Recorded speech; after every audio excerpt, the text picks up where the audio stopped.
On. Jason et Jean-Michel, deux passionnés de truck. Ils ont une opinion sur tout. Ils aiment faire connaître l'envers de l'industrie. L'un, c'est la mécanique. L'autre, c'est le service à la clientèle. Truck On. Truck On. Oui! 1 an déjà! Salut Jean-Michel Pouliot. Bonjour, Monsieur Quirion. Comment ça va? Ça va très bien, toi? Monsieur, c'était mon père quand même. Se calmer le monsieur, là. 1 an? Yes! Il y a 1 an, on a décidé de partir un podcast. Oui. Et on a décidé d'appeler ça Truck On. Ah, on a sorti des titres, hein? T'as Oui, souviens on a dessus? cherché. On a fait le tour, hein? Oui. Mais, C'est pas facile. C'est pas facile Non. de trouver un nom qui va plaire. accrocheur. Oui, exact. Et, mais finalement, on a réussi à trouver un nom de podcast, un logo pour notre podcast. Puis Oui. il y a 1 an déjà, on mettait ça en branle, puis on monte un studio, tu as acheté des équipements, on a aménagé ça, puis ça fait déjà là 1 an qu'on est actif via plusieurs plateformes de podcast. D'ailleurs, on vous salue, les abonnés, les gens qui nous suivent depuis déjà 1 an, qui se sont greffés. Salutations également à la gang de Truck Stop Québec qui nous écoute présentement. Oui. Vraiment content de vous savoir avec nous. Oui, ça c'est une belle gang diffusée à tous les jours de la semaine à 18h. Là, c'est ça fait 1 an. Fait que là, nous autres, on s'est ouvert une petite canne. On n'a pas checké l'heure. Non. À quelque part, l'heure n'est pas importante. À quelque part, il est 5 heures dans le monde. Oh, c'est certain.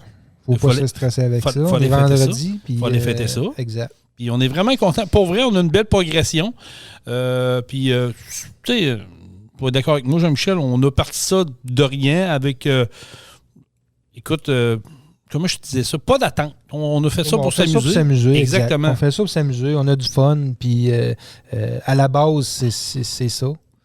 Puis ça l'est encore. Ben oui. Ça sera toujours ça. Ça sera toujours ça. Fait que c'est ça. Fait que oui, on a des fidèles. Puis c'est le fun. C'est le fun de voir que chaque semaine, on a un auditoire qui nous suit.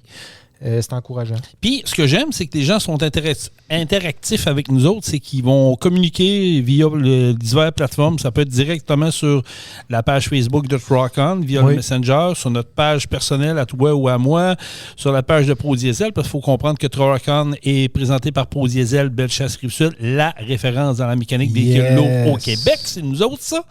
Fait que, tu sais, les gens s'intéressent à notre podcast, puis on n'a pas pris comment je vous dirais ça? On n'a pas pris un enlignement précis. On s'est dit, nous autres, on est ouverts à tout. Fait qu'on, on va parler de camionnage, bien entendu. Le Truck On, ça le dit, mais on va parler d'événements de course, on va parler d'événements quotidiens, on va parler d'actualité. Exact, d'actualité. On va parler un peu de tout. Puis si on a des invités, on les prend. S'il y a des gens qui veulent venir nous jaser de leur compagnie, qui veulent venir nous jaser de leur expérience, gars-filles, on a parlé avec des professeurs du SCFTC, on est ouvert. Fait que ça, c'est un peu votre plateforme. Si vous avez le goût de venir nous jaser, direct en studio à Saint-Anselme. Exact. Communiquez avec nous. Ça va nous faire un grand plaisir de vous recevoir dans nos studios. Puis on va jaser du sujet. Sinon, via les réseaux sociaux, via les diverses applications qu'on peut le faire à distance maintenant.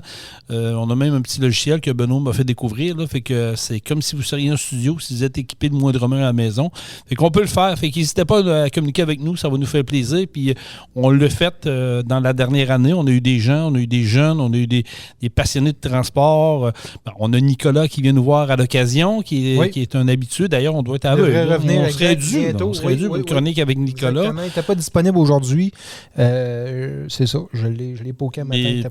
Le prochain coup, c'est ça.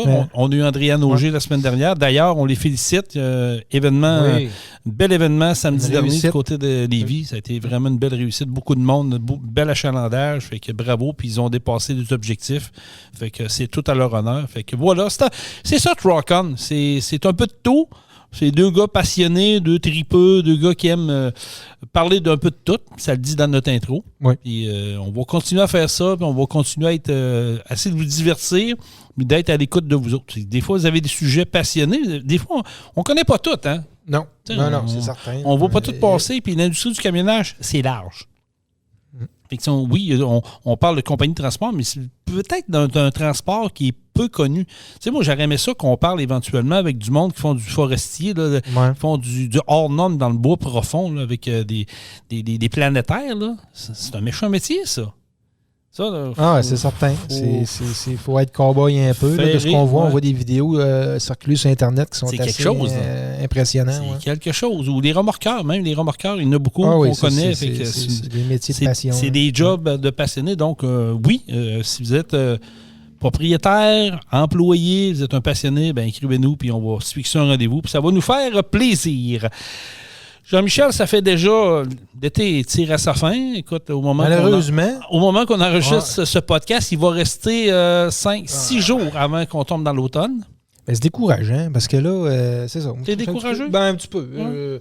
En tout cas, découragé, le mot est quand même gros. Ouais, mais je trouve que l'été, comme on a dit la semaine passée, l'été a passé super vite, puis on n'a pas de beau temps. C'est difficile. Puis pour parler avec plein de monde, tout le monde est unanime. J'ai pas eu le temps de faire de moto j'ai pas fait de bateau. Toi, tu es un amateur de pêche. Tu n'as pas été. Je suis allé beaucoup moins à pêche que les dernières années. Puis des niveaux d'eau, ça a joué beaucoup. Oui, ça joue là-dedans. Exactement. De mon côté, c'est la même chose. Pas beaucoup de motos. Pas beaucoup de tout. C'est pas compliqué. Il y a une affaire, par exemple. Oui. On tombe à pelouse comme jamais. Sérieux, là? Non, ça pousse. C'est la première fois que je remarque chez nous la pelouse a resté verte tout l'été. Ouais, elle n'a pas jauni. Non plus, elle n'a jamais jauni. Puis elle pousse un méchant temps. Elle pousse un méchant temps, puis on n'a pas tout le temps de l'attendre avec la pluie qu'il y a là. Fait que, c'est un autre défi, mais pour vrai, là, je reviens pas. D'habitude, quand tu arrives septembre, tu peux passer une semaine, ça paraît pas trop. Mais là, 5 jours, là, on va te dire une affaire, c'est le maximum que tu peux atteindre. Il faut que tu te set up pour tendre entre 2 nuages. Là. Sans ça, tu te fais mouiller sa tête. Entre 2 nuages, j'aime ça. Mais j'ai remarqué une chose, puis je sais pas si c'est une tendance qui s'en va vers là, mais depuis, tu sais, dans les maisons, pour faire le ménage, quand on n'est pas là, on a des iRobots qui passent la balieuse. Maintenant, tu peux même me faire la mop. Ça fait un job, là. C'est pas professionnel, mais ça t'enlève une partie de tâche qui est dole à faire. Ouais. Là, j'ai remarqué sur les terrains de maison, de plus en plus, des tondeuses intelligentes. Oui, j'ai vu ça moi aussi. Oui, moi je trouve que c'est une bonne idée. Ben écoute, j'haïs pas l'idée.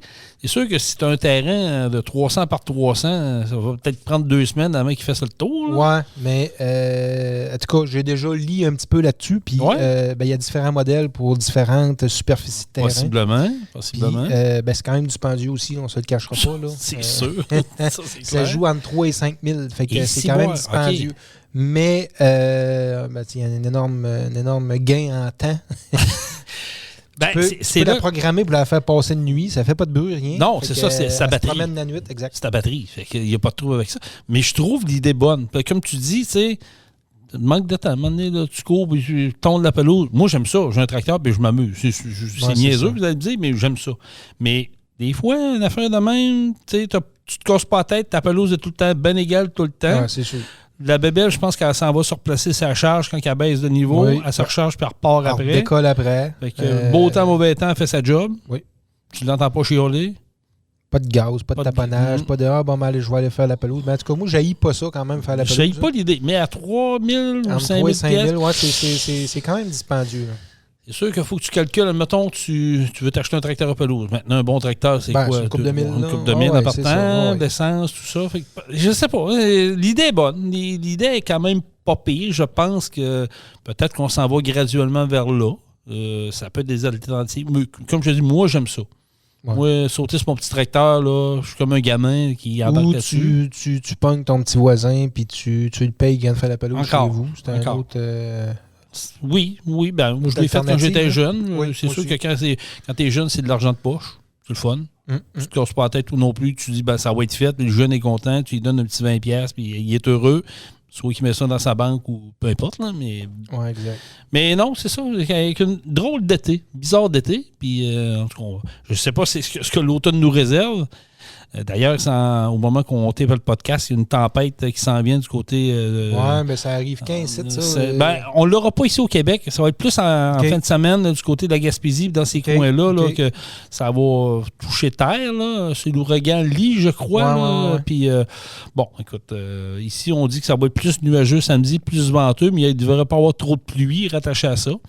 Mais en tout cas, camionneurs et camionneuses, soyez prudents si vous êtes dans ce coin-là. Si vous écoutez notre podcast, donnez-nous des informations, comment ça s'est passé dans votre coin, puis on est toujours preneurs. Ouais, on parlait des fins de saison, ce qui rime avec fin des accélérations de camions au Québec. Déjà, nos 7 événements sanctionnés par la FECCLQ ont pris fin il y a 2 semaines du côté de Saint-Joseph-de-Beauce. Ça se termine tout le temps là. Oui. Puis, somme toute, on a eu une belle été. Écoute, bel été. On va s'entendre. Là, comme tu disais tantôt, la température, tout le monde a été victime un peu de ça. Mais partout avec qui j'ai parlé des organisations, des événements, c'est des augmentations au niveau des spectateurs. Ouais. Ça, je pense que c'est une excellente nouvelle. Ça veut dire que le monde tripe autant. Oui. Le monde en veut autant. Puis c'est des activités familiales. On va se le dire, là, les gens se déplacent en gang, en famille. Maintenant, tu traînes la roulotte en arrière de toi. Tu pines ça là, tu passes la fin de semaine, mais tu payes ton entrée, puis la bouffe, tu peux aller manger dans ta roulotte. Sinon, tu as des food trucks partout sur des sites. Tu t'amuses. Ça a été une belle saison. Ça a été une belle saison de course. Ça s'est terminé du côté de Saint-Joseph-de-Beauce, comme je le mensonnais. Vous êtes sans savoir qu'il y a eu un incident.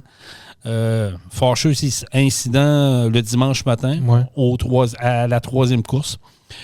Qui impliquait le camion de course de Vincent Couture. Pour faire un topo là-dessus, c'est qu'il, au départ, était rendu peut-être à 100-150 pieds de la ligne d'arrivée et le turbo a explosé. La mécanique étant ce qu'elle est, tu sais c'est quoi, Jean-Michel, la mécanique? Bon, écoute, puis on est dans le monde des courses, fait que les camions sont plus crinqués qu'un camion normal, surtout dans cette catégorie-là. Et malheureusement, il y a une pièce qui s'est détachée du turbo, qui a passé bord en bord du camion et a défoncé même la clôture de sécurité pour aller atteindre un spectateur à la gorge. C'est un événement qui est déplorable, qui est triste, puis d'ailleurs, je veux offrir notre soutien moral à la famille et à la personne qui a été touchée, parce qu'on sait que on s'en va dans un long processus. Puis, j'en connais pas plus, je connais pas la personne, je connais pas la famille immédiate, mais je sais que c'était des passionnés, puis ils suivaient tout, puis ils venaient à Saint-Joseph, puis ils tripaient là-dessus. Là, c'est sûr que dans les derniers jours, peut-être qu'au moment où vous allez écouter ça, il y a eu une chire. Ça a parti sur une chire, disons, avec un journaliste du Journal du Québec qui a voulu rentrer en contact avec M. Benoît Gagné, qui est le président des accélérations de camions. Puis on lui a demandé ses commentaires suite à l'incident. Je ne sais pas d'où ça part, parce que pour vrai, l'incident n'avait pas été médiatisé tant que ça. Ouais. Puis je vais faire une parenthèse dans ce que je vous dis. Les paramédics ont été d'une rapidité exceptionnelle. Ça s'est passé rapidement, l'incident. Il y avait déjà des personnes sur place qui ont pris en charge le monsieur dès l'incident, parce que c'était quand même assez grave. Puis les paramédics ont arrivé là en dedans de 2 minutes, je pense. Ça n'a pas été long, puis on a pris charge. On a transféré le monsieur tout de suite, parce que normalement, le corridor aurait été Saint-Georges-de-Beauce. Et vu la gravité de l'incident, on a déjà visé l'hôpital de Québec et on a transféré à Québec la personne en urgence pour la table d'opération. Ça a été fait de main de maître, puis chapeau à toute l'équipe médicale qui ont été vraiment sur la coche. Il n'y a rien qui a été laissé. Donc, pour en revenir à l'événement de Saint-Joseph-de-Beauce, vous le savez, c'est un événement qui se tient au cœur de la ville, dans une côte qui est en bordure du cimetière de l'église. Ça a un cachet spécial. Tu sais, Jean-Michel, tu l'as vu, tu es venu à quelques reprises. On est commanditaire de l'événement, puis on est fiers de faire partie de ça. Puis, année après année, les assurances exigent toujours des améliorations, des changements au niveau de sécurité. Et ce que Benoît Gagné a fait dans les dernières années, il s'est plié à ça. Et volontiers. On le sait, c'est comme dans n'importe quoi. Il faut prendre en considération ce qui s'en vient, puis tout ça fait que on a mis des clôtures. Au départ, il y avait juste des jerseys. Maintenant, après ça, on a mis des jerseys doubles. Après ça, on a mis des jerseys avec des clôtures. C'était ce que l'assurance exigeait et est-ce que l'organisation et Benoît Gagné a fait. Faut savoir aussi que quand tu organises un événement, puis Jean-Michel, tu le sais, tu as fait partie de quelques événements, puis tu te mets la tête sur la bûche. Tu sais, quand tu fais un événement de même, tu te mets la tête sur la bûche, puis tu peux pas contrôler tout, tu peux pas voir ce qui se passe partout, même si c'est une équipe de bénévoles, tout ça, c'est un événement moteur. Donc, un incident, ça peut arriver. Il y a des risques. Exactement. Il y a des risques autant pour que l'organisateur est conscient qu'il y a des risques reliés à l'événement. Exact. Mais il faut que les spectateurs soient conscients aussi qu'il y a des risques à être spectateurs. Ben, c'est là un peu que j'en ai, parce que je pense que les gens le sont conscients. Parce que avoir le nombre d'achalandage cette année partout, les gens le savent, ils trippent au bout. Puis ils savent que c'est des camions, puis ils savent que ça... Tu sais, on n'est pas sans le savoir. L'année passée, Vincent Couture, même gars, il y a eu un événement, le moteur a explosé, il a été capable de contrôler son camion, on a évité la catastrophe, mais Vincent, c'est un bon conducteur, ça s'est bien passé. Oui. Donc, on a travaillé dans ce sens-là. T'sais, les clôtures ont été rajoutées pour ça. Oui, le morceau a passé dans la clôture. C'est des choses qui arrivent. Au NASCAR, aux États-Unis, j'allais dire un camionneur, un gars de char qui a fait un tête à queue, il est parti en vrille, un tailleur qui a levé dans les airs, il est allé dans les estrades, il en a blessé 4, il en a tué 2. Il fait vos recherches, vous allez le trouver, c'est facile à trouver là-dessus. Quand tu vois des événements de même, c'est sûr que... Ben, c'est plate, on souhaite pas ça. Non. Comprenez-moi bien, là, ce qui est arrivé, je le trouve triste. Puis je peux vous dire une affaire. Je connais Benoît Gagné, ça fait 20 ans que je connais Benoît. 20 ans passés. Oui, Benoît, c'est un gars qui paraît dur, qui paraît rough quand tu le regardes, quand tu le connais pas, puis il a un franc-parler. C'est vrai que Benoît, il a un franc-parler, mais si t'es dans la marde, Benoît va aller t'aider. C'est une bonne personne. Et je peux vous jurer que j'ai jamais vu Benoît Gagné ébranlé comme il a été ébranlé dimanche. Jamais je l'ai vu comme ça. Shaké, il capotait, il n'a pas aimé ce qu'il a vu, puis il a fait des suivis. Puis il a essayé d'avoir des nouvelles en appelant l'hôpital, mais l'hôpital ne peut pas donner d'informations à d'autres personnes. Et je sais qu'il veut parler avec la famille. Ouais, je sais que la famille, présentement, vit un stress, puis peut-être que c'est pas facile, peut-être pas parler, puis je comprends ça, je respecte ça. Mais je veux que vous compreniez une chose, les amis. Là. Les événements de camions, que ce soit, peu importe, nommez-les toutes, là, que ce soit Ferme-Neuve, que ce soit Icar, que ce soit L'Adoré, que ce soit Baie-du-Fèvre, que ce soit Saint-Théophile, que ce soit Le Nord, que ce soit Saint-Joseph-de-Beauce, Barrault, nommez-les toutes. On a tous un but commun. C'est de faire une belle activité pour des retombées économiques pour la région, les régions respectives, et que tout le monde soit en sécurité et que tout le monde ait du plaisir. Ben oui, mais tu sais, il faut se dire aussi, il faut garder en tête qu'il y a des risques à toutes les activités, que ce soit de la course de camion, de la course automobile ou que ce soit de la démolition. Tu vas voir un derby de démolition, là, puis des morceaux, ça vole. Là. Tu t'en parles? Il y a des risques partout. Fait que, un moment donné, il faut... oui, c'est plate, comme je disais, puis on ne souhaite pas ça à personne, mais en tant que spectateur, quand on va dans des événements comme ça, il faut garder en tête qu'il y a toujours un certain risque. Oui, puis tout le monde. Puis, tu sais, suite à cet événement-là, je me suis dit, les gens vont reculer, les gens vont changer leurs approches. Ouais. On starte l'événement, puis 5 minutes après, il y avait des gens qui sortaient de la tête où est-ce que tu peux le faire pour prendre des photos. Fait que, tu sais, je me dis, à un moment donné, tu peux pas prendre tout le monde par la main, puis tu deviens responsable de cet événement-là. Le coureur a une part de responsabilité au niveau mécanique, je comprends, mais lui non plus, là, il fait pas... Les gars montent pas des trucks pour aller détruire ça puis pour blesser des gens. Non, on est tous des humains. Mécaniques, c'est des accidents. Le maudit, c'est un accident. Exactement. Ça veut dire que c'est pas prévu ni d'un bord ni de l'autre que ce qui arrive. On peut être 5 ans, 6 ans sans avoir, puis ça va bien aller, puis il y a un événement, pouf, ça arrive, puis ça part en vrille. Et il faut comprendre que nos journalistes, aujourd'hui, au lieu de faire un travail de recherche, puis prendre le temps de comprendre ce qui est arrivé, puis prendre le pouls de tout le monde, vont prendre une personne qui n'est pas habituée de parler aux médias, qui vont prendre une personne qui est stressée présentement parce qu'est-ce qui arrive, puis ils vont le prendre peut-être hors contexte, puis ils vont lui faire dire ce qu'ils veulent. Ah, ben ils profitent un peu de la situation. Là. Il y a beaucoup de journalistes là, qui sont écœurés un peu de parler de la météo, ben des chiens écrasés dans le chemin, et qui parlent d'autres choses. Ils cherchent de quoi. Exact. Puis c'est ça, ils cherchent des bobos, ce qu'il n'y en a pas nécessairement. Fait que je trouve ça plate parce que je vous le dis, je connais Benoît Gagné, puis c'est pas une mauvaise personne. C'est une très bonne personne d'ailleurs, puis écoute, il veut que ça s'améliore, puis il ne tripe pas de ce qui se passe présentement. Fait que, les amis, passez-vous le mot. Là. Ces événements-là travaillent toujours dans le sens de la sécurité des gens. Puis ça peut arriver ailleurs. C'est arrivé à Saint-Joseph, ça peut arriver dans un autre événement, et on ne le souhaite pas. Mais je vous dis, là, partez pas sur une shape. Je sais qu'il y a des gens qui vont vouloir faire porter le chapeau à Benoît Gagné, là, mais pensez-vous vraiment que Benoît Gagné là, se lève un matin et dit hey, moi, je fais l'événement, là, puis on en blesse 3-4 dans la côte, je m'en calisse? Là. Jamais. Là, je sais, il y en a qui doivent dire ah, Jason, c'est bien, tu prêches par ta paroisse. Non, du tout. Parce que je parle pour l'entièreté des événements. Pour avoir parlé à des membres d'organisations de d'autres événements, c'est le même principe partout. Tu organises pourquoi? Pour avoir du fun, pour avoir des retombées économiques pour ta région, pour te donner au suivant, pour que tout le monde soit heureux. C'est un événement plate. C'est arrivé. On donne le soutien à la famille, on envoie nos ondes positives à la famille, puis Benoît Gagné va s'occuper que la famille soit bien traitée. Soyez-en sûrs. Ne doutez même pas de ça. Fait qu'avant de partir sur une chire un peu partout sur les réseaux sociaux, puis de dire ah ben tabarouette, avez-vous vu ce qu'il a dit, tout ça, prenez le temps de parler avec la personne, puis prenez le temps de lire le contexte. Moi, je vous le dis, là, exact. Ce journaliste-là n'a pas fait sa job comme du monde. L'a pris dans un mauvais timing, puis ça fait du clic. C'est ce qu'on veut aujourd'hui, du clic. On veut du sensationnalisme. C'est ce qu'il y a eu, du sensationnalisme. Puis là, ben, les gens partent sur une chire, puis là, ça part sur une dérape.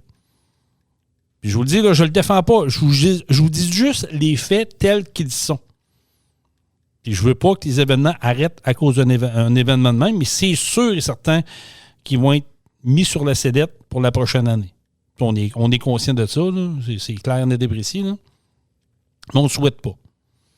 Avec tes amis, je vous le dis, puis il va y avoir un communiqué de presse qui va sortir cet après-midi, là, au moment où on tape le podcast, vendredi le 15 septembre, pour un peu rétablir les faits. Là. Mais soyez-en sûrs, l'Organisation des accélérations de camions de Saint-Joseph et toutes les organisations au Québec d'accélération de camions sont derrière la famille. Les coureurs également sont derrière la famille. On lui souhaite un bon rétablissement, puis on ne veut pas que ça se reproduise. Mais on ne dit pas que ça va arrêter. Ça peut peut-être arriver. C'est les risques du métier, comme tu as dit, Jean-Michel. Exact. Il faut vivre avec ça. Fait que j'espère que le message est clair, le message est compris. Et souhaitons qu'on soit de retour l'année prochaine. Oui. On le souhaite. Je ne peux pas parler pour l'instant. C'est dans les plans, c'est prévu de même. Mais on va laisser la poussière retomber. Puis souhaitons, ben, comme je vous dis, je me répète, là, mais souhaitons le bon rétablissement. Puis si on peut aider, on va le faire. Si on peut aider la famille, on va le faire. La gang, à nombre de personnes qui sont impliquées là-dedans, au nombre de personnes qui avaient autour, si on est capable de le faire, on va le faire. On ne les laissera pas tomber, ça, c'est clair. Right? Fait qu'on va pouvoir passer. Un autre sujet, mon cher ami. Oui. Hey, tu sais, la CAQ, ça va pas bien, c'est ainsi? Je suis pas au courant. Ah, t'es pas au courant, hein? Mais c'est vrai que la CAQ, ça va pas bien. Ça va ramasser right and left. Mais ça sera un autre sujet. Parlons d'Olimel. Oui. Connais-tu Olimel? Oui. Olimel a fermé une usine à Vallée-Jonction dernièrement. Donc, les activités devraient cesser en décembre si tout va bien. Moi, ce qu'on me dit à l'oreille, c'est que on n'est pas sûr de descendre en décembre. Ouais. Parce que ça sort plein de portes. Les gens se retrouvent un plan B. Tu n'as pas le choix, à un moment donné, quand tu sais que tu perds ta job, tu trouves une autre chose à faire dans la vie. C'est comme ça que ça fonctionne. Alors, Olimel a décidé de récidiver cette semaine et ça a été fait un peu de façon bizarre. Ouais. Encore là, c'est les journalistes qui ont eu vent de cette nouvelle-là. Ils l'ont propagée. Il y avait même des employés qui n'étaient même pas au courant, qui ont vu passer ça sur le fil de l'actualité. Olimel a décidé de fermer une autre usine dans la région de Québec, du côté de Princeville. Princeville, exact. C'est combien d'employés qui sont... 300 employés. 300 employés qui viennent perdre leur travail au mois de novembre prochain, oui. À un mois de Noël. Ils disent environ le 10 novembre, là, ça devrait cesser les activités. Quand même le fun, hein, d'apprendre ça à un mois de Noël que tu vas perdre ta job. Vous allez me dire, ouais, mais Jason, c'est le plein d'emploi au Québec qui peuvent se trouver dans... Je suis d'accord. Mais d'après toi, Jean-Michel, à un mois de Noël, tu perds ta job. Tu perds tout, là. Ben, c'est étonnant de recommencer juste avant les fêtes comme ça, puis tout, là. C'est un peu plate. C'est un peu plate. C'est plate pour la place. Parce qu'on s'entend que Princeville... C'est pas une grosse ville, là. C'est pas une grosse ville. 300 emplois, je ne sais pas c'est quoi le pourcentage exact, mais c'est quand même beaucoup. C'est ça. C'est que c'est pas une bonne nouvelle, là. Non, c'est vraiment pas une bonne nouvelle. 980 employés à Vallée-Jonction, plus 300 à Princeville. On est au-dessus de 1200 emplois de perdus dans la dernière année, juste avec Olimel. Olimel qui a reçu des subventions, je crois, dans la dernière année 21. Faisons une recherche là-dessus. Je sais que Olimel a eu une grosse subvention de la part de notre cher gouvernement de la CAQ pour leur aider à venir en aide dans les établissements, tout ça. Puis je pense que on parle d'une subvention d'au-delà de 180 millions, si je ne me trompe pas, les chiffres que j'ai vus passer dernièrement.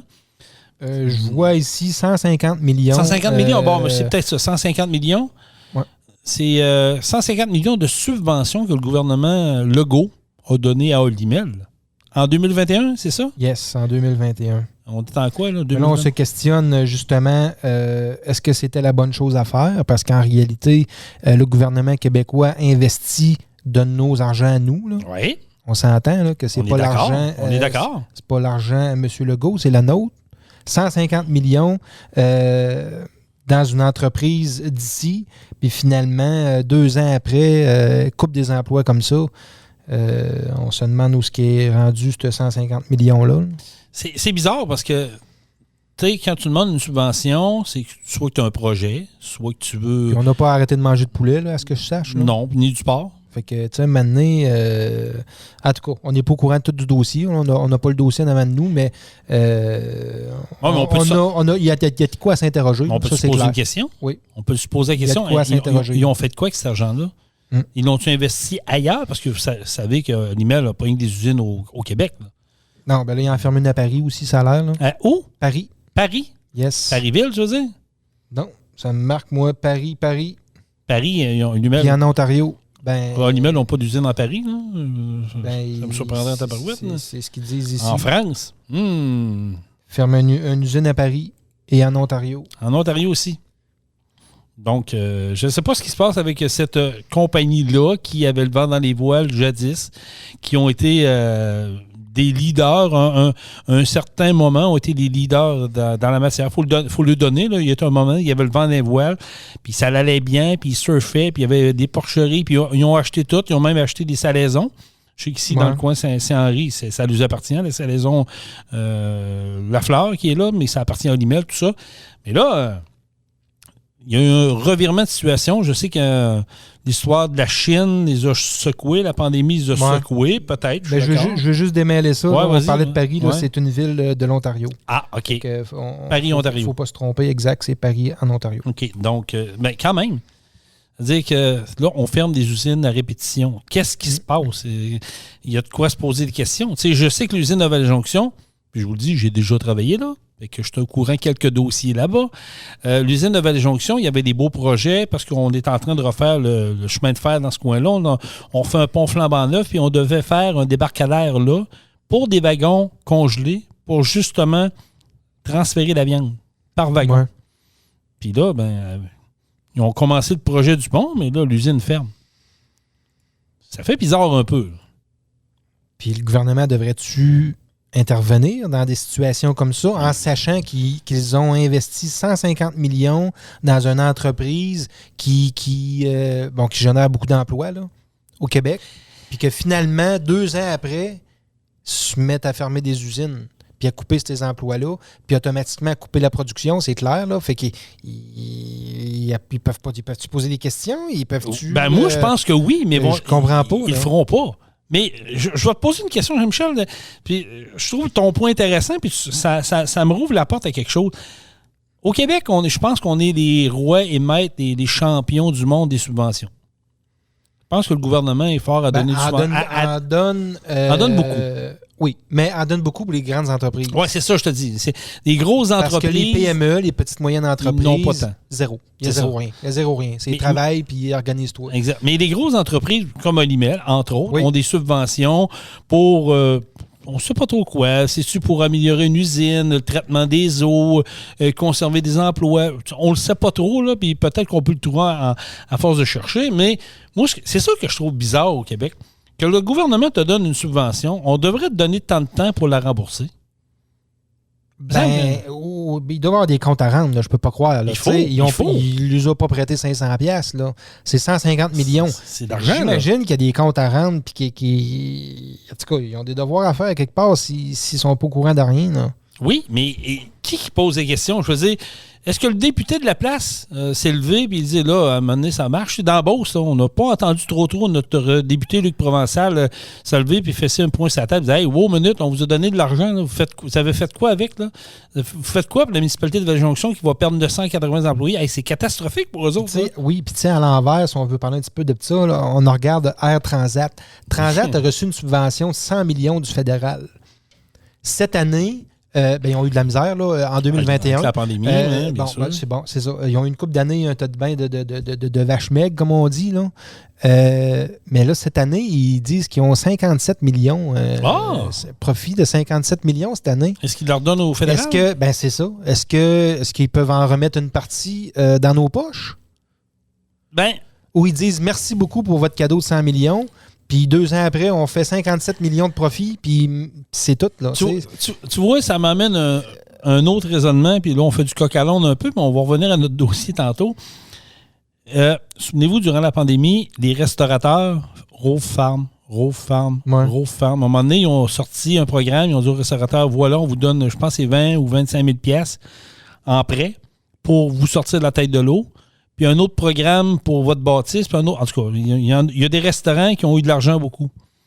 Mais là, on est rendu aujourd'hui, au mois de septembre, je pense qu'il faut qu'ils commencent à remettre, ou faut qu'ils remettent la totalité des montants début octobre, si je ne me trompe pas. Ouais. Beaucoup de restaurants qui n'ont pas les moyens. Parce que cet argent-là a servi pour payer les fournisseurs, payer le loyer, garder des employés. Ils n'ont pas pris cet argent-là pour aller en Floride. Là. On s'entend? Là? Ils ont pris des argent pour essayer de sauver les fesses sans qu'ils pouvaient. Mais là, la restauration, c'est difficile. Oui. Encore des restaurants à Québec qui ont fermé dernièrement, 2 autres sur la rive sud de Québec, à Lévis, qui ont fermé dernièrement. Puis, de ce que j'entends par des contacts interposés, on me dit, ce n'est que la pointe de l'iceberg, on va avoir d'autres restaurants qui vont fermer parce que le gouvernement, cogne après eux autres, hey, tu me dois de l'argent, paye-moi. Exact. Je suis d'accord que oui, ça a été de l'aide, mais on devrait prendre des ententes avec eux autres pour les aider. Ça revient au point de ce que tu disais tantôt. Le gouvernement va donner des subventions à des multinationales pour les aider à soit agrandir, bâtir un nouveau bâtiment ou whatever, système d'assainissement des eaux, mettre aux normes. On va vous donner 150, 280 millions, peu importe. Il se passe quoi après? Exact. Mais tu sais, ça pourrait être un prêt sans intérêt, au PDP ou avec un taux d'intérêt très faible. Mais tu sais, quand on sait que Air Transat, c'est une compagnie montréalaise, là, c'est québécois. Ça appartenait à qui, ça, Air Transat, avant? C'est pas un dénommé François Legault, lui? Il me semble que oui, François Legault était propriétaire, a déjà été propriétaire d'Air Transat. Je crois qu'il a relancé. Oui, si je me trompe pas. Là, il a relancé ça. Mais c'est ça. C'est que là, l'entreprise annonce des profits de 57 millions dernier trimestre. Est-ce que c'est possible pour eux de donner 10 millions par année sur 10 ans au gouvernement fédéral pour rembourser le prêt qu'ils ont eu? Mais c'est pas un prêt, c'est une subvention. Là. C'est une subvention. Je pense que ça les égorgerait pas. Là. Je pense que ça serait fair pour les contribuables. Parce qu'on est fort sur les subventions. Souvenez-vous, là, on a parlé des véhicules électriques. D'ailleurs, je vais vous en parler tantôt. Là. Mais des véhicules électriques, on donne des subventions pour en acheter. Là, c'est moins fort, mais au début, on était fort. On donnait des subventions. Viens t'acheter ton char électrique, tu as une subvention de 8 000, 10 000 $ pour ton char électrique. T'en souviens? Qui paye pour ça? Ah, ben c'est toutes nous autres. Ça, c'est clair. C'est invraisemblable. Après ça, on ne sait même pas ce que cet argent-là va. Ouais. Je veux dire, tu me donnes 10 000 $ pour m'acheter un char électrique. Hey, merci, c'est un beau cadeau, mais tu vas apprendre où cet argent-là? Puis qui va la rembourser? On n'a pas de trace. On n'a rien de ça. C'est ça qui me fascine un peu. Fait que je reviens sur le dossier d'Animel. Je trouve ça poche parce que Tu as 1200 emplois qui s'en vont là, en 2023, officiels, qui perdent. Oui, vous allez me dire, Jason, ils vont se retrouver d'autres choses. Je sais, je comprends ça. Mais il faut pousser notre raisonnement plus loin. Puis je pense que c'est là qu'on a beaucoup de difficultés, les Québécois, à aller plus loin dans nos raisonnements. Ouais. On perd une usine. Je vais prendre l'exemple de Vallée-Jonction parce que c'est mon patelin. 980 employés. Vous pensez que ça va faire dans un village de, je sais pas, 3000 âmes? Il y en a beaucoup qui vont mettre des maisons à vendre parce qu'ils vont s'en aller travailler ailleurs. Il y a des commerces qui ne survivront pas à ça parce qu'il y a des restaurants, une épicerie du village qui vont voir les achalandages baisser beaucoup parce qu'il y a des gens qui vont quitter. Tu sais, midi, il y en a qui allaient dîner dans un restaurant. Là. Puis ça bougeait, là. Puis le soir, il y en a qui allaient faire des épiceries autour. Là. Mais là, si ces gens-là sont plus là puis ne se relocalisent pas, il n'y a pas 50 000 usines à Vallée-Jonction. Là. Ouais.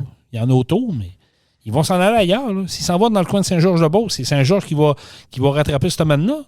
S'ils s'en vont dans le coin de Sainte-Marie, c'est tel que tel.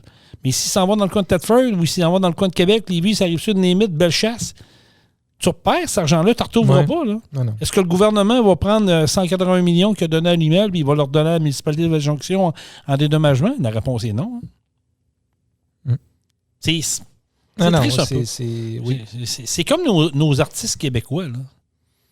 Nos artistes québécois là, sont tous subventionnés pour sortir des albums. Ils ont toutes des belles subventions du ministère de la Culture. Là. Ils n'en remboursent pas, cet argent-là. Puis même s'ils font de l'argent et ils font du cash, ils sont même pas... Ils ne redonnent pas. Ouais. C'est dans leur poche. Puis merci, bonsoir. Puis après ça, ils font du cash. C'est nous autres qui payent pour ça. Je pense que, honnêtement, là, Jean-Michel, je pense qu'il faudrait revoir peut-être notre modèle québécois. De fond en comble, de A à Z. Tu sais, on parlait tantôt là, de c'est qui l'actionnaire principal de Transat. En tout cas, je ne veux pas parler à travers mon chapeau, mais de ce que je vois, le principal actionnaire d'Air Transat, c'est Air Canada. Ah! Fait que, regardons ça. Là, si on fait des recherches, est-ce que Air Canada obtient des subventions aussi? Du fédéral? Ça commence à faire drôle, là. Ben, 1 plus 1 se fait 2. 1 plus 1 se fait 2. Ça commence à faire drôle. Mais en tout cas, c'est clairement qu'ils en ont eu des subventions, puis on le sait. Là. Fait que c'est ça. Fait que... c'est bizarre. Je sais pas quoi dire pour en ajouter. C'est un beau monde. C'est vraiment un beau monde. Puis, tu sais, c'est... En tout cas, je trouve ça poche, puis je salue les employés de l'IMEL là, qui malheureusement subissent ça, qui doivent se trouver un nouvel endroit à aller travailler puis repartir à zéro parce qu'il y a du monde là, qui était sur le bord de la retraite qui vont peut-être dire je la prends là, c'est correct. Ouais. Mais pense aux gars, aux femmes, souvent c'est des couples même qui travaillent là. 30, 35 ans, 40 ans, même 50 ans. Il te reste une quinzaine d'années à travailler là, pour avoir ta retraite. Là, tu recommences à zéro là, à quelque part. Là. C'est rough, là. C'est rough sur le body. C'est vraiment rough sur le body, mais bon. Hey, parlons autobus électrique. Oui. Durant les vacances, j'ai eu le plaisir de parler avec... je ne veux pas le nommer, puis il m'a demandé de ne pas le nommer, mais il a dit, si tu veux en parler dans ton podcast, vas-y. Il nous écoute d'ailleurs, on te salue. Il va se reconnaître. C'est un ancien propriétaire d'autobus scolaire. OK. Lui a vendu il y a 1 an et demi à peu près, je te dirais. Puis il m'a dit, écoute, j'ai vendu dans le bon temps parce que là, ce qui se passe présentement, que personne ne parle à nulle part, que nos journalistes qui devraient s'occuper de ça au lieu de s'occuper des niaiseries, là, devraient prendre ça en charge puis creuser un peu. Il se passe de quoi d'assez spécial avec les autobus scolaires. Vous savez que quand tu as une entreprise d'autobus scolaire, tu as un temps de vie pour un autobus scolaire au diesel présentement. Et le gouvernement établit des règles. Après tant de temps, tu es obligé de changer pour un nouveau modèle. Ben, puis déjà là, moi, je trouve que... je trouve qu'il y a un racket en arrière de ça. Là. Regardons ça! Tu sais, pour vrai, j'ai toujours trouvé ça. Puis je crois que c'est 10 ans. Exactement. Je suis en train de fouiller. C'est ça. Exemple, que moi, j'achète un autobus scolaire flambant neuf en 2023. Bon, ben, en 2033, 10 ans après, même si l'autobus est impeccable. Parce ton entretien est fait rigoureusement. L'entretien est rigoureuse. Il n'y a aucune tache de rouille. Est en parfaite shape. Je peux même plus circuler avec. Je peux même plus l'utiliser dans mon entreprise. Pour du scolaire. Pour du scolaire. Non. Mais je peux me faire un campeur avec, ça, il n'y a pas de trouble. Ou tu peux t'en servir pour privé. Pour aller transporter des gens, ça, tu pourrais le faire. Mais pour ce qui est du scolaire, non, tu n'as plus le droit. Puis c'est rien qu'au Québec que ça arrive, ça, là. Parce qu'au Nouveau-Brunswick, ils n'ont pas cette loi-là, puis ailleurs, ils n'ont pas cette loi-là. Répète-moi donc ce que tu as dit au début. C'est au Québec. Non, mais avant, un racket. Un racket. Oui, ça ressemble à ça. Mon histoire, puis c'est une histoire véridique, là, j'invente rien, là, puis comme je dis, je vais taire les noms, puis je vais taire les endroits, parce que je ne veux pas mettre personne dans le trouble. Ce propriétaire-là d'autobus scolaire a décidé de vendre son entreprise parce qu'il voyait ce qui s'en est, puis ça ne tentait pas d'embarquer là-dedans, puis il voyait que... Donc, il y a quelqu'un qui a pris ça en main. Ce qu'il me dit Jason, et j'ai vendu ça dans le bon temps, parce que là, ce qui se passe présentement, c'est invraisemblable. Nos autobus scolaires, comme Jean-Michel l'expliquait, au bout de 10 ans, tu es obligé de le changer. Mais là, vous n'êtes pas sans savoir que le gouvernement a signé un accord avec qui? Les fabricants d'autobus scolaires. Oui, mais des autobus à batterie. Les Lions. Exact. Et voilà que le gouvernement a investi dans l'entreprise, qui, soit dit en passant, des autobus sont fabriqués où? Aux États-Unis. Ils ont bâti quoi aux États-Unis, là? Puis, en tout cas. Fait que là, notre nouveau propriétaire d'autobus scolaire se voit dans l'obligation de remplacer des véhicules comme tu disais, Jean-Michel, là, des autobus qui étaient très bons encore, performants, puis ils marchaient bien, mais ça fait 10 ans. Donc, on les oblige de prendre des autobus scolaires à batterie. Eh oui, obligation. Tu n'as plus le choix. Tu ne peux pas aller dans le diesel, tu ne peux pas aller dans... Non, c'est des autobus scolaires à batterie. C'est la norme. On a obligé. Si c'est pas un quoi, tu as dit? Un? C'est un racket. L'usine de Lyon, les autobus où vont être fabriqués les autobus scolaires et les camions entièrement électriques, c'est en Illinois. En Illinois? Ah ben, gâteau. Puis subventionné par qui? Ah ben c'est subventionné par notre charmant gouvernement du Québec. Arrête, le monde ne sont plus capables. Donc, je reviens à mon histoire. Le gars est obligé de changer ses autobus pour des autobus à batterie.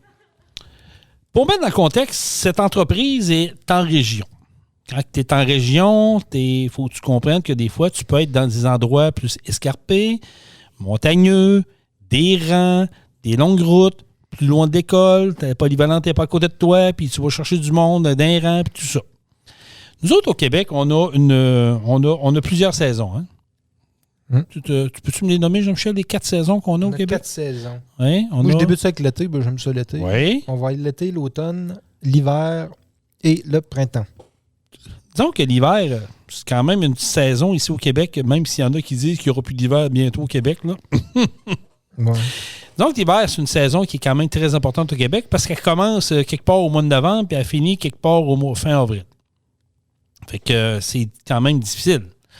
Nos autobus scolaires électriques, ce que personne ne parle à nulle part, puis ce que mon contact me dit, puis c'est un ancien propriétaire, puis j'ai pas raison de ne pas le croire, me dit que présentement, les autobus scolaires à batterie en région, ça ne fonctionne pas. Ont beaucoup de problèmes. Pourquoi? Parce que l'autonomie de la batterie n'est pas au rendez-vous. Et d'un. On sait bien pourquoi, parce que, comme je vous dis, les routes sont longues, sont montagneuses, tout ça. Problème de chauffage à l'intérieur l'hiver.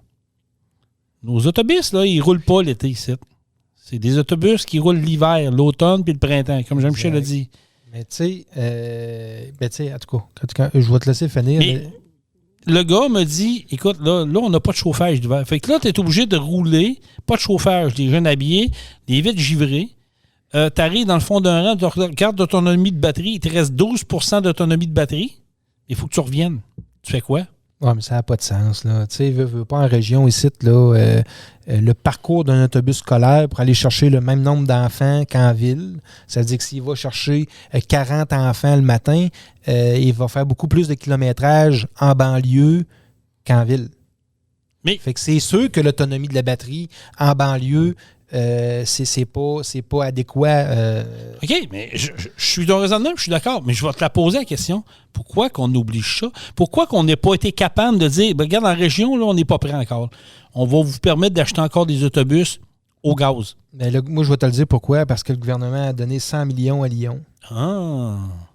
Fait que là, ils n'ont pas le choix de faire vendre des autobus. récupérer parce que c'est un prêt.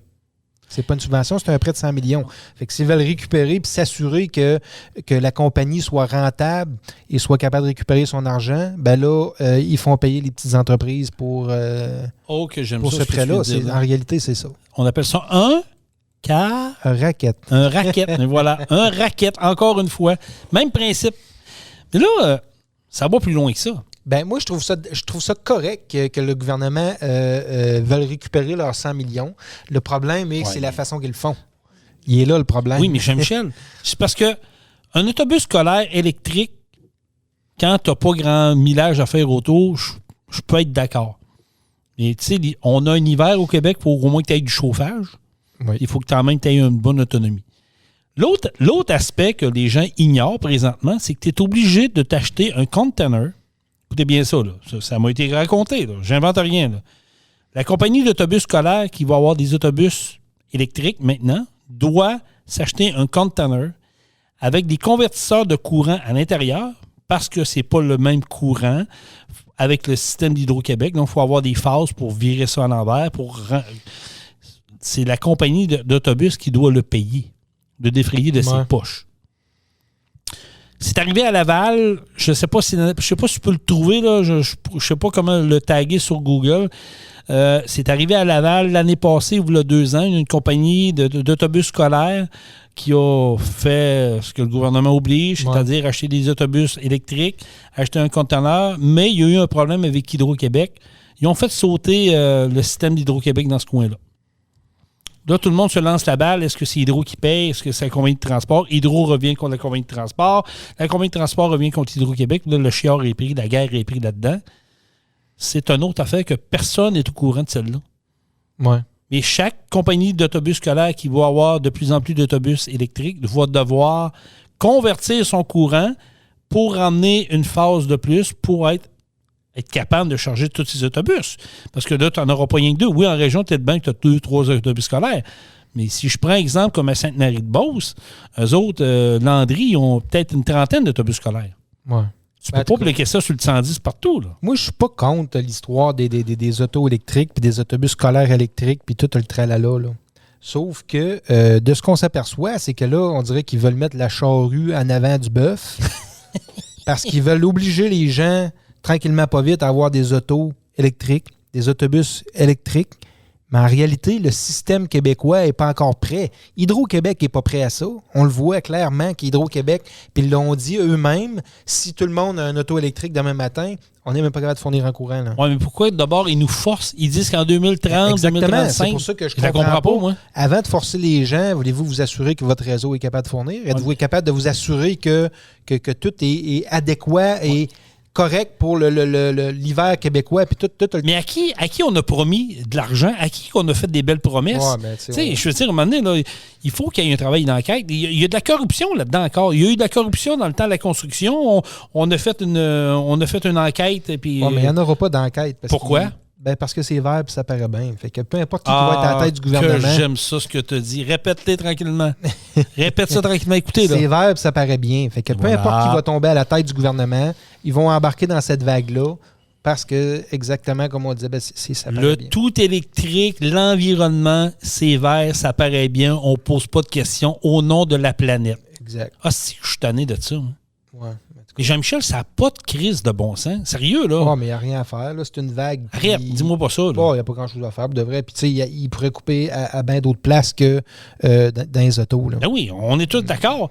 Mais là, on est en train de se faire endoctriner. On est en train de... À l'école, ils font peur aux jeunes. Ils sont en train de les angoisser parce qu'ils disent que la Terre se meurt puis que c'est à cause de nous autres qu'on a des problèmes. Le gouvernement tape sur le clou puis ils veulent qu'on s'en aille dans le tout électrique. Puis on n'est jamais bon. À un moment donné, ça va faire quoi? Puis on oblige des compagnies d'autobus scolaires qui travaillent corps et âme puis qui font pas des millions, eux autres non plus. Là. C'est un service qu'ils donnent aux commissions scolaires et aux écoles. Chris... Puis là, tu regardes ça, tu dis, OK, il n'y a pas personne qui lève la main qui parle de ça. Il n'y a aucun journaliste qui s'intéresse à ça. Pourquoi tu le dis? Parce que le gouvernement paye, donne des subventions au journal. Puis si ton journaliste crache sur nous autres... Le journaliste, il n'ira pas, c'est en place. Voilà. On est en train de contrôler l'information de A à Z. Oui, mais ça fait des années que c'est contrôlé. C'est pire que pire. Là. Plus c'est même contrôler ces réseaux sociaux. Là. C'est pire que pire. Oh, oui. Il faut falloir que ça arrête. Là. Ça va s'arrêter où? Aucune idée. Aucune idée où est-ce que ça va s'arrêter. Parce que là, on est en train... Il va se passer de quoi? Là? Le tout électrique, là, arrêtez-moi ça. Là. Puis, tu sais, quand tu parles à un l'autre, à un moment donné, j'ai rencontré, je le salue, lui aussi doit nous écouter, quelqu'un qui a travaillé chez Tesla pendant 2 ans. Il a été proche de l'ingénierie de Tesla, tout ça. Puis, il me l'a dit lui-même. Il dit, Jason, il dit, Tesla, c'est des bons produits, c'est des belles machines, ça va bien, mais il dit, il faut arrêter. Il faut arrêter de faire croire au monde que c'est la meilleure merveille du monde. Ces véhicules-là ne sont pas conçus pour nos hivers au Québec. Oui, c'est ça.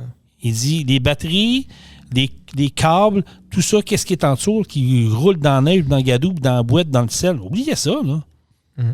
C'est 0. Non, mais Tesla, le marché de Tesla n'est pas au Québec, là, premièrement. Là. Non, mais... Fait qu'ils ne sont pas conçus pour aller dans les conditions. Ils ont quand même des concessionnaires Tesla au Québec. Oui, ben oui, c'est certain. Ils veulent en vendre. C'est certain, ils en vendent. Mais à la base, c'est pas conçu pour être pour le Québec. Là. Je sais, mais je trouve ça poche. Je trouve ça poche, puis il faudra qu'il y ait un moment donné... je sais, je vous entends déjà me dire hey, rêve pas en couleur, Jason, là, mais il faudra qu'il y ait un réveil collectif à un moment donné. Je sais que ça n'arrivera pas. Là. Je sais que le monde sont plus concentrés à liker des photos de chats sur Instagram puis sur Facebook, puis faire des vidéos de TikTok, dire hey, allô, j'existe, tatata. Mais à un moment donné, il faut se réveiller et dire là, c'est assez. Là, revenir à la base. Et là, le gouvernement, là, ça va être beau. Là. Arrêtez de nous entrecuter. Puis j'en reviens pas. Là. Mais c'est ça. Puis tu sais, le Québec, pour ces entreprises-là, le Québec, c'est tellement un petit marché que même s'ils nous entendent, ils ne nous écoutent pas tant. Là. Ils nous écoutent pas pantoute. C'est ça. Ils nous écoutent pas pantoute. C'est triste. C'est vraiment triste. En tout cas, si vous avez d'autres histoires de même, moi, je suis preneur parce que j'aime ça. C'est des genres d'informations que faut que le monde sache. Il faut que le monde se réveille à un moment donné. Puis le monde dit, Chris, comment ça que ça passe comme du beurre dans la poêle, ça passe en dessous de la couverte, mais on nous tape sa tête parce que Pierre-Jean, tu sais, on parlait avant de rentrer en ondes, tu parlais de la crise là, qui est là, des itinérants. Là. Là, on dirait qu'ils se sont réveillés, puis ouf! Il y a de l'itinérance au Québec. Là, tout d'un coup, là, ils viennent d'allumer. Vous sortez de où, vous autres? Là? Vous sortez de où? Vous vous promenez pas? Hey, j'étais à Sherbrooke. J'étais à Magog, OK? Puis on a passé à Sherbrooke par en arrière, puis on passe en dessous d'un viaduc. Sherbrooke, il devait y avoir une vingtaine de personnes, des sans-abri en dessous du viaduc, couchés là. Pas au Koweït, là. On n'est pas en Afghanistan, là. Sherbrooke. Ouais. Tu me disais combien de sans-abri à Montréal présentement? Selon les données là, de ce qu'on voit, là, il y a environ 10 000 itinérants au Québec. Puis il y en a 5 000 à Montréal. Ça allume pas de lumière à personne, ça. Là. Ben non. Là, il se réveille là. Juste à Montréal, 5 000 itinérants. Mais non, il m'autant mettre des milliards pour un REM. Il m'autant bloqué. À 8 milliards, je pense. Ouais, il y a un dépassement de coût encore une fois, puis ils sont morts de rire. C'est pour transporter combien de personnes, 8 milliards? Aucune idée. Je sais pas c'est quoi la capacité des passagers. Puis Valérie Plante, elle aime autant fermer des rues, puis donner accès aux piétons, parce que l'automobile, c'est dangereux, puis tout ça. Vous voyez comment ils sont déphasés, nos décideurs. Tu as le maire marchand à Québec qui, lui, coûte que coûte, on va bâtir un tramway, un autre innocenterie qui est rendu à proche de 9,5 milliards. Ça va finir, exactement. Ça va finir un peu comme l'histoire du REM. Du REM, exact. On va se ramasser avec un train qui va embarquer environ 100 personnes. Puis que, à 9 milliards. Cas, je dis ça au hasard. Il n'y a pas 20 wagons en arrière de ça. Là. Fait que, il n'y aura pas tant de passagers que ça. Puis qui va utiliser ce fameux tramway-là? C'est les touristes l'été, puis c'est tout. Là. À peu près. Exactement. Puis aucune utilité pour les ou les Greens de Québec. Ou les Greens de Québec qui voyagent en bicycle en bicycle électrique. Ils continueront à se promener en bicycle électrique puis tramway. Moi, je vais te dire une affaire. Là. Le tramway, là, on le sait. Là, coûte que coûte. Là, on le sait pourquoi. Parce que le gouvernement et le maire de la Ville de Québec à l'époque, Régis Labombe, puis le gouvernement fédéral qui était, comment il s'appelle, qui était à tête du fédéral, le docteur, en tout cas, j'ai un blanc, là, ça va me revenir là, tantôt. Couillard, Philippe Couillard, exactement, merci. On fait une promesse aux gens de la Pocatière. On dit, c'est vous autres qui allez le bâtir, ce tramway-là. Ouais, vous vous en souvenez de celle-là? Puis il se fait où? Il va se faire à la Pocatière. C'est, c'est Alstom. C'est Alstom, mais Alstom est maintenant propriétaire de Bombardier. Il y a un consortium là-dedans. Fait que c'est sûr qu'eux autres, ils ont des promesses, puis ils ne veulent pas faire des promesses parce qu'il y a encore une fois sûrement des enveloppes qui ont été glissées quelque part. Ouais. Fait qu'ils veulent faire coûte que coûte. Mais là, coûte que coûte, 10 milliards, un tramway qui a quoi, 20 km? Avec des fils dans les airs, avec un... Ouais, c'est n'importe quoi, là. C'est n'importe quoi. Ouais, je sais. Puis la population ne le veut pas tant, ce tramway-là. Ils n'en veulent pas, mais c'est ça qui me fascine. On ne veut pas d'un tramway, c'est rendu la popularité à 32 %, puis le troisième lien de Québec a une popularité de 72 %. Je sais pas, là, mais moi, être un gouvernement, je dis... lequel qui fait le plus vert, puis Et voilà, encore une fois, Target, mon homme, Target. Quel projet paraît le mieux, lequel projet est le plus vert, et le plus tendance, ben c'est ça. Mais... C'est ça qui est... Il est là, le nerf de la guerre. C'est qu'on nous fait miroiter... au nom de la planète, puis là, la Terre se meurt, puis les icebergs fondent dans le fond du pays, puis tout ça, puis c'est de l'endoctrinement. Ouais, ils mettent ça dans la tête, puis là, ben, des gens qui ont peur. C'est parce que c'est les gens qui ne le veulent pas qui vont le payer. Là. Les habitants de Québec, là, ils vont payer ça, c'est à moi. Les vies aussi, puis partout. Moi, tout le monde, Jean-Michel. Ouais, ben c'est en clair, même nos impôts. Pour la part, en même nos impôts. Des gouvernements, oui. En même nos impôts. Moi, la Ville de Québec va injecter aussi. Là, la Ville de Québec, le fédéral, le municipal, puis le provincial. Exact. Fait que, imagine les habitants de Québec qui vont payer de ce tramway-là avec leurs impôts, puis qui vont en payer avec les taxes municipales. C'est ça, j'allais dire. Les taxes municipales, comment ça va coûter? Ils vont payer à deux places. Ça va être incroyable, là. Ça va être assez incroyable. Mais tout ça au nom de l'environnement et de la planète. Puis comprenez-moi bien, là, je suis pas contre la vertu de l'environnement. Au contraire. Moi non plus, mais c'est juste que maintenant, il faut... Arrêter, c'est ça. Il faut doser, puis il faut se servir de sa tête un peu. Je pense qu'on ne pollue plus comme dans le temps. Là. C'est un peu démesuré, je trouve, ce qu'ils font. Un peu? Ouais. Tu dis un peu? C'est complètement démesuré. C'est de la folie pure. Mais... c'est ça. En tout cas, on ne changera pas, on ne fera pas l'univers, mais j'espère qu'à un moment donné, il y a des gens qui vont se réveiller et qui vont dire, là, c'est assez, Chris. Là.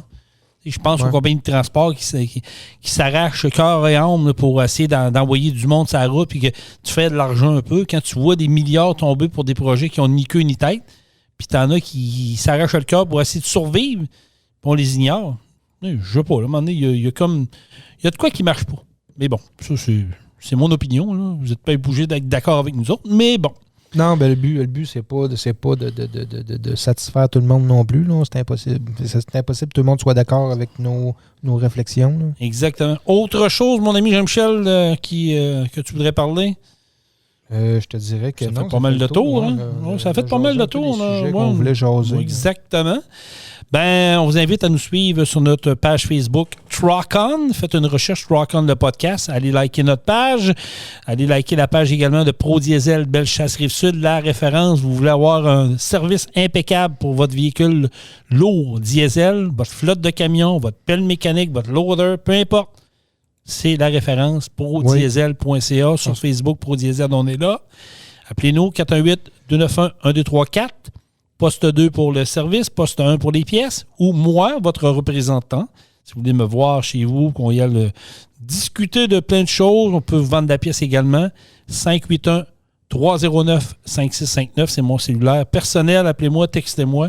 Ou jquirion, pro-diesel.ca, écrivez-moi, puis ça va me faire plaisir de m'occuper de vous. On se déplace partout, hein, Jean-Michel? Oui. On est présent partout. On va partout, exactement. Faites-nous confiance. Puis mettez-nous au défi. Moi, j'aime ça dire ça à mon client. Mettez-nous au défi. Vous allez voir que vous ne serez pas déçus. Prodiesel.ca. Salutations également à la gang de Truck Stop Québec, nos auditeurs, nos nouveaux auditeurs. Merci à vous. Allez liker la page de Truck Stop Québec. Salutations Benoît Terrien et mon bureau, toute l'équipe. Et mon Jean-Michel, je te dis un gros merci pour cet podcast. 40e podcast. 40e, ça va bien. On est en route pour un autre 40. Fait qu'on va se rendre à 80 l'année prochaine. Et on termine ça comment? Truck On. Truck On. Vous avez aimé le podcast? Partagez-le et abonnez-vous à notre page Facebook. Truck On. On vous en prépare un autre. Truck On, la gang!